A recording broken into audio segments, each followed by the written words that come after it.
नमस्कार मैत्रिणींनो, श्री स्वामी समर्थ। तर आज आपण व्हिडिओमध्ये पाहणार आहोत हरतालिकेची पूजा। तसं तर आपल्या चॅनलवर ब्लाऊज रिलेटेड, ब्लाऊज बिझनेस विषयी, मशीन विषयी व्हिडिओ असतात, पण आज काही ब्लाऊज शिवायला मला भेटलं नाही, तर मी पूजाच केलेली आहे। ती पूजा मांडलेला व्हिडिओ शेअर केलेला आहे। व्हिडिओवर शेवटपर्यंत राहा आणि आज काही मी सांगणार नाही ह्या व्हिडिओला। चॅनलला सबस्क्राइब करा, कारण का हा भक्तिभावाने व्हिडिओ अपलोड केलेला आहे। तसं तर ह्या हरतालिकेची कहाणी खरं तर ऐकायला पाहिजे, मनापासून ऐकायला पाहिजे। मी आज 2-3 वेळेस कहाणी ऐकली आणि असं म्हणतात की पार्वतीच्या दृढ निर्णयाची आणि दृढ विचाराची ही हरतालिकेची कहाणी सांगितली जाते। म्हणजेच पार्वतीने पहिल्या जन्मात त्यांच्या वडिलांच्या इथं जे स्वतःचं दहन केलं होतं, त्यांच्या अग्नीमध्ये वडिलांच्या इथं यज्ञ होतं, त्या यज्ञामध्ये आत्मदहन केलं होतं। नंतर त्यांचा दुसरा जन्म झाला होता। त्यांचं दुसऱ्या जन्मात नाव पार्वती, उमा, शैलपुत्री असंच वेगवेगळ्या नावाने त्यांना ओळखलं जायचं। आणखीन मैत्री कशी असायला हवी ते सुद्धा आपल्या हरतालिकेच्या कहाणीतून कळतं आपल्याला। त्यांच्या जी मैत्रिणी सख्या होत्या, त्यांच्यातल्या त्या एका सखीने त्यांना खूप साथ दिली होती। असं म्हणतात पार्वतीने दुसऱ्या जन्मात 13 वर्ष तपश्चर्या केली होती।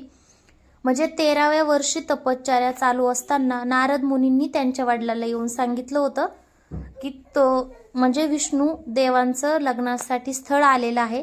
आणि त्यांच्या वडिलांना ते ऐकून छान वाटले आणि त्यांनी वचन दिलं नारद मुनींना। आणि ते जेव्हा वचन पार्वतीने ऐकलं तेव्हा पार्वतीला खूप वाईट वाटलं आणि वडिलांपुढे काही बोलायची हिंमत नाही झाली आणि त्यांनी म्हणजे त्यांच्या खोलीत जाऊन रडायला चालू केलं। त्यावेळेस त्यांच्या सखींनी पार्वतींना खूप जास्त धीर दिला आणि त्यांना सांगितलं तुझी तू तपश्चर्या पूर्ण कर। मग त्यांनी खूप मोठा आणि ठामपणे निर्णय घेतला आणि एक डोंगर भागात किंवा गुहेमध्ये जाऊन त्यांनी त्यांचा तप पूर्ण करण्याचा निर्णय घेतला। त्यावेळेस त्यांच्या सखीने त्यांना खूप जास्त साथ दिली असं सुद्धा म्हणतात। आणि मग त्यांनी नदीच्या कडेला जाऊन महादेवाची वाळूची पिंड तयार करून मनापासून त्या पिंडीची सेवा करून किंवा व्रत करून म्हणजे त्या गुहेत गेल्यानंतर त्यांनी पूर्ण 1 दिवस व्रत केलं होतं, निर्जली व्रत केलं होतं। पिंडीपाशी बसून नदीच्या कडेला वाळूची पिंड करून आणि त्या पिंडीला दुसऱ्या दिवशी म्हणजे रात्र पहाटे 1 दिवस पहाटे आणि 1 रात्र गेली होती आणि पहाटे त्यांना महादेवाने दर्शन दिलं होतं। आणि त्यांचे ते निर्जली व्रत म्हणजे तपस्या त्यांनी तपस्या केली होती, त्या तपस्याचं त्यांना फळ मिळालं होतं, म्हणून ही हरतालिका केली जाते। अशी त्या व्रताची कहाणी आहे। आणि खरं तर म्हणजे माता पार्वतीने म्हणजे दुसऱ्या जन्मात त्यांनी नंदी वगैरे काढलेला नव्हता त्या पिंडीपाशी, फक्त महादेवाची पिंडच काढलेली होती वाळूची आणि त्या पिंडीचीच पूजा केलेली होती।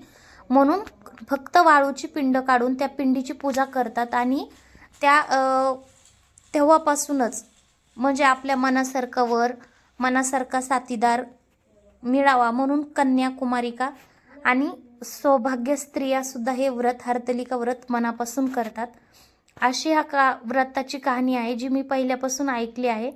आणि व्रत केल्यानंतर ही कहाणी मनापासून ऐकली तर पूर्ण इच्छा पूर्ण होतात असं म्हटलं जातं, ज्या मनापासून व्रत करतात। तर जेवढं माहीत आहे तेवढं मैत्रिणींनो व्हिडिओमध्ये मी सांगायचा प्रयत्न केलेला आहे। तर तुम्ही कशी पूजा करता, तुम्ही पूजा केली का, तर हे सुद्धा आपल्या कमेंटमध्ये मला नक्की सांगा। तर चला मग, मला जेवढी कहाणी माहीत आहे तेवढी मी तुमच्याबरोबर शेअर केलेली आहे। तर चला मग बाय, भेटूया आपल्या अशाच नवीन व्हिडिओमध्ये।